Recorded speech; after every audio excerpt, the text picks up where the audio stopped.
hal yang kita inginkan dalam hidup ini sebenarnya sederhana. Kita ingin hidup di dunia ini selamat, enak, lancar. Kita inginnya seperti itu.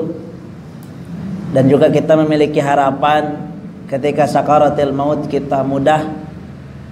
Ketika memasuki alam kubur, kita juga mendapatkan nikmat kubur. Di padang mahsyar kita ada naungan dari Allah Subhanahu wa taala, yang akhirnya kita tidak mau masuk kepada nerakanya Allah Subhanahu wa taala. Itu cita-cita kita, ya. Jadi sebenarnya apapun yang kita lakukan, kerja, ke masjid, sholat, apapun yang kita lakukan, tujuannya kita hanya ingin selamat di dunia, kita hanya ingin selamat di akhirat. Justru jangan sampai perbuatan-perbuatan kita, tingkah laku kita tidak sesuai dengan keinginan kita. Banyak orang yang memiliki keinginan ingin selamat dunia akhirat, ingin selamat, ingin mudah, ingin gampang di alam kubur, ingin dapat nikmat, tapi justru perbuatannya tidak sesuai dengan keinginannya. Yang harus kita lakukan adalah sebenarnya sederhana. Keinginan kita yaitu ingin selamat, caranya adalah tinggal mewujudkannya adalah dalam tingkah laku kita, dalam kehidupan kita. Oleh sebab itu, satu yang kita harapkan dari semua perbuatan yang kita lakukan adalah dihitung ibadah oleh Allah Subhanahu wa taala dan mendapatkan ridho Allah Subhanahu wa taala. Kita hanya ingin itu. Kita hanya ingin, Bapak tadi dari rumah berangkat ke masjid ke sini hanya ingin dihitung ibadah oleh Allah. Kita capek-capek kerja seharian, kita capek-capek mengurus rumah tangga, menikah dan lain sebagainya. Kita hanya ingin semua itu dihitung ibadah oleh Allah. Lelah kita jadi pahala di sisi Allah, mendatangkan ridha Allah. Hanya itu yang kita inginkan. Kenapa? Karena kalau capek kita, hidup kita seharian dari tadi pagi udah capek kesana kemari, memperjuangkan anak istri, memperjuangkan kehidupan, berangkat ke masjid lelah capek. Pas masuk ke alam kubur tidak ada satupun yang dicatat pahala oleh Allah Subhanahu wa taala. Nauzubillahi min dzalik. Jangan sampai lelahnya kita, capeknya kita, semua tidak ada artinya di yaumul qiyamah nanti. Nah, itu yang saya takutkan adalah itu. Kita seolah-olah sekarang menjadi seorang pejuang. Kita seolah-olah sekarang menjadi ahli masjid.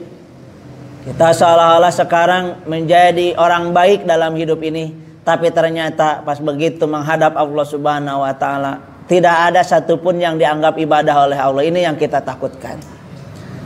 Oleh sebab itu, mari kita sama-sama merenungi diri kita kembali, memperbaiki tata cara hidup kita kembali. Bagaimana kalau saya ingin capeknya saya, lelahnya saya, bekerjanya saya, ngajinya saya, ingin mendapatkan ridho Allah, ingin menjadi ibadah di sisi Allah, ingin ketika masuk alam kubur menjadi nikmat kubur, ingin ketika menjadi di yaumul qiyamah nanti di padang mahsyar menjadi naungan, di yaumul hisab menjadi pemberat amal, dan akhirnya penentu menjadi masuk surganya Allah. Saya hanya ingin itu. Bagaimana caranya? Yang pertama, Rasulullah sallallahu alaihi wasallam mengatakan kepada kita semua, innama a'malu binniyah wa innama likulli imri'in ma nawa. Kalau dalam ilmu bimaqasid dikatakan al-umur bimaqasidiha. Setiap amal itu tergantung maksudnya. Kalau dalam hadis tadi, setiap amal itu tergantung pada niatnya. Oleh sebab itu, seruan saya yang pertama pada kesempatan kali ini adalah mari dalam hidup ini tata kembali niatnya.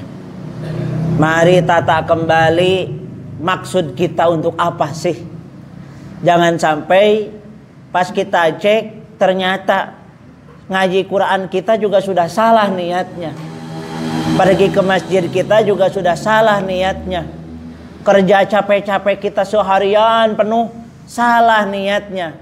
Yang ada hanya menjadi nilai di dunia saja, tapi tidak ada nilainya di akhirat. Yang kita takutkan adalah seperti itu. Yang salah niat itu Allah ancam, ya. Bahkan yang sholat saja Allah ancam yang salah niatnya. Fawailul lil musallin, celaka bagi yang sholat. Siapa? Alladzina hum yura'un, yang niat sholatnya karena ingin dilihat oleh orang lain. Maksud saya adalah hati-hati dalam niat ketika menjalani hidup ini. Apapun itu, hati-hati niat.